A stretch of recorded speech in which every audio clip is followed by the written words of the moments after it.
벙어리 들린 벙어리 영이 들린 아이, 즉 마귀 들린 간질병을 치유해 주시는 예수님의 치유 이야기죠.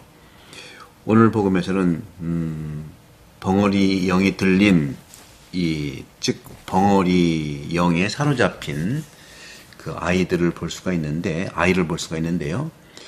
먼저 우리는 여기서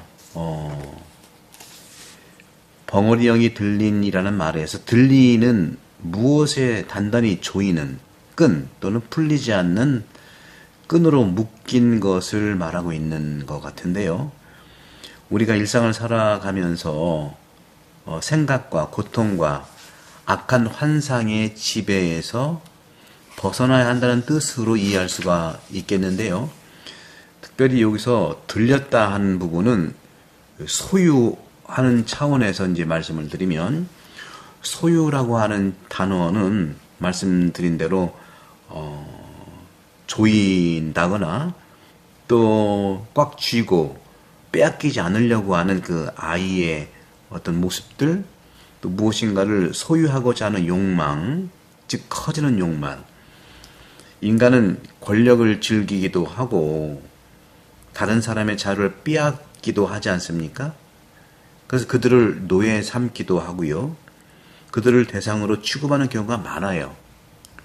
우리는 그러한 방법을 사용하는 여러 가지 시스템, 정치면 정치체계, 경제면 경제 시스템이라고 할 수 있는데, 이것을 우리는 반민주적이고 인권에 반한다고 늘 말하고 있는 거죠. 하지만 성경은요, 같은 문제를 더 깊은 관점에서 바라보고 있어요. 사람은 다른 사람의 영향을 받을 뿐만 아니라 선한 영이나 악한 영의 어떤 그 영향도 받는다는, 악한 영의 영향도 받는다는 것이죠. 좋은 영혼은 자유를 증가시키지만 나쁜 영혼은 자유를 제한하고 파괴합니다. 극단적인 경우는요, 우리가 복음을 읽는 거에서, 복음에서 읽는 바로 그 대상을 소유물처럼 추구하는 거예요. 사용하고 취급하고 하는 것이죠. 하지만 어느 정도 우리 모두는 그러한 영향을 받고 있고, 또 삐뚤어진 생각이라든가 열정이라든가 환상의 소유에서 벗어나기 위해서 끊임없이 싸워야 하는 것을 우리는 말할 수가 있겠습니다. 그런 점에서도 저는 오늘 이 관점들을 놓고 볼 때, 과연 우리가, 잠시만요. 이게 이제, 준비한 부분이 이제 작동이 잘 안 되고 있는 것 같아요. 그런 점에서는 이런 차원에서 볼 때 이 더러운 영이라고 했을 때요, 더러운 영을 벙어리 들린 더러운 영. 이렇게 복음에서는 죄송합니다. 침을 말라가지고 더러운 영. 오늘 복음에서는 더러운 영의 존재가 종종 질병이라든가 또는 어떤 불합리한 그 인간을 옥죄는 그런 성격을 가지고 있죠. 이런 이유로 성경을 합리적으로 해석하는 사람들은 소유물을 믿지 않아요. 그들에게 그것은 단지 임상적인 사례일 뿐인 것이죠. 다시 말하면 악의 지배를 믿지 않는 것처럼 합리적인 성경 주석자들은 얘기하죠. 한편 현대의학도 단순히 더러운 영을 치료의 대상으로만 보는 거예요. 이런 모습을 합리적, 영적으로 이해할 수 있을까 하는 차원도 질문해 볼 수 있겠습니다. 그래서 어느 정도까지 정말 올바르게 우리는 바라볼 수가 있는가 하는 것이죠. 의학이라고 하는 것은 질병의 징후와 증상을 원인과 함께 구별을 하죠.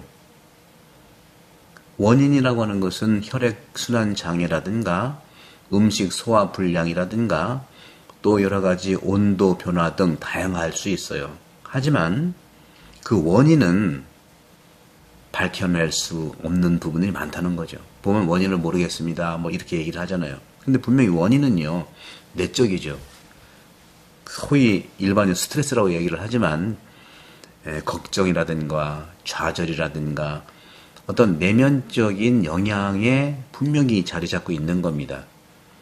그렇기 때문에 원인이 영적인 것일지라도 그럼에도 불구하고 복음의 이 한 구절들은 겉으로 보게 되면 요즘에는 간질의 증상을 묘사하는 것 같게 나타나는 것 같아요.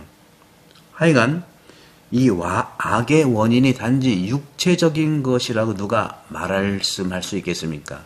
육체에만 있다 이렇게 말할 수 없거든요. 모든 악은 육체를 뿌리박고 있는 더 깊은 심연에 자리 잡고 있다는 말씀을 드리고 싶어요. 그런 점에서 오늘 주님께서는 이렇게 말씀하시죠. 죄송합니다. 쭉 말씀하면서 29절에 이렇게 말씀을 하세요. 그 사이에 믿음이 없다, 또 여러 가지 이제 이 아이에 대한 얘기를 하죠. 저는 믿는데 믿음이 없는 저를 도와주세요. 아버지가 그렇게 말씀하고 있죠. 또 예수님께서는 영을 꾸짖으시며 벙어리, 귀머거리 영아, 내가 너에게 명령한다. 그 아이에게서 나가라. 다시는 그에게 들어가지 마라. 그러자 영이 소리를 지르며 아기를 마구 흔들어 놓고 나갔어요. 아이는 죽은 것처럼 되었죠. 성경에 보면. 그래서 사람들이 모두 죽었구나 했는데 예수님이 아이의 손을 잡아 일으키시어 아이가 일어났다는 것이죠. 그러면서 이제 제자들이 물어보는 거예요. 예수님이 어찌하여 저희는 그 영을 쫓아내지 못합니까? 하는 거예요. 그러자 예수님께서 그러한 것은 기도가 아니면 다른 어떤 방법으로도 나가게 할 수 없다 하고 말씀하세요. 기도가 아니면 안 된다는 거죠. 여러분들 약국에서도요, 알약이라든가 주사제라든가 약초를 구입할 수가 있죠. 교회에서도요, 금식, 기도를 권고하기도 합니다. 공통점이 전혀 없는 두 세계처럼 보여요. 하나는 물질적인 측면, 하나는 영적인 측면. 하지만 하느님은 물질적인 것과 영적인 것 두 개의 분리된 현실을 창조하지 않으셨어요. 긴밀하게 연결되어 있어요. 안 보인다고 없는 게 아니잖아요. 보인다고 그것이 전부가 아니잖아요. 하늘과 땅이 지나갈 수 없는 심연으로부터 분리되어 있다고 믿었던 것은 플라톤주의자들이에요. 우리가 보이는 세상은 가짜다. 저쪽이 진짜다. 이데아 세계. 우리도 그 심연을 인식하지만 분리라고 하는 것은 창조에서 오는 것이 아니라 바로 창세기에서 계속 강조하는 것이 죄에서 오는 것임을 알아차리는 겁니다. 그리스도께서 구원하러 오셨잖아요. 그리스도의 구원은 그 분리를 제거하는 거예요. 우리 역시 믿음으로 그리스도의 구원 사업에 참여하고 이 믿음은 우리가 그리스도와 함께 그분의 십자가와 아버지에 대한 그분의 순종을 받아들일 때마다 더욱 강화되는 것입니다. 여기에 이해하는 것. 이 이해하는 것이 바로 기도인데 바로 이것이 금식과 기도로 선포되는 것이고 그것은 악을 극복하고 모든 질병의 근원을 점진적으로 치료하는 방법과 수단이 될 것입니다. 사랑하는 형제 자매 여러분, 마르코 복음을 이제 연중에 읽는데 제가 호주 시드니에서 22년도부터 말씀하기 시작했던 마르코 복음 이것도 참조해 가시면서 믿음으로 기도하면 성령께서 주님 안에서 인도되는 치유의 선물을 받게 된다. 그러므로 기도는 참으로 치유의 영향이다 하는 말씀을 드리면서 구독, 성교 부탁드리고 성부와 성자와 성령께서는 여러분 모두를 강복합니다. 감사합니다.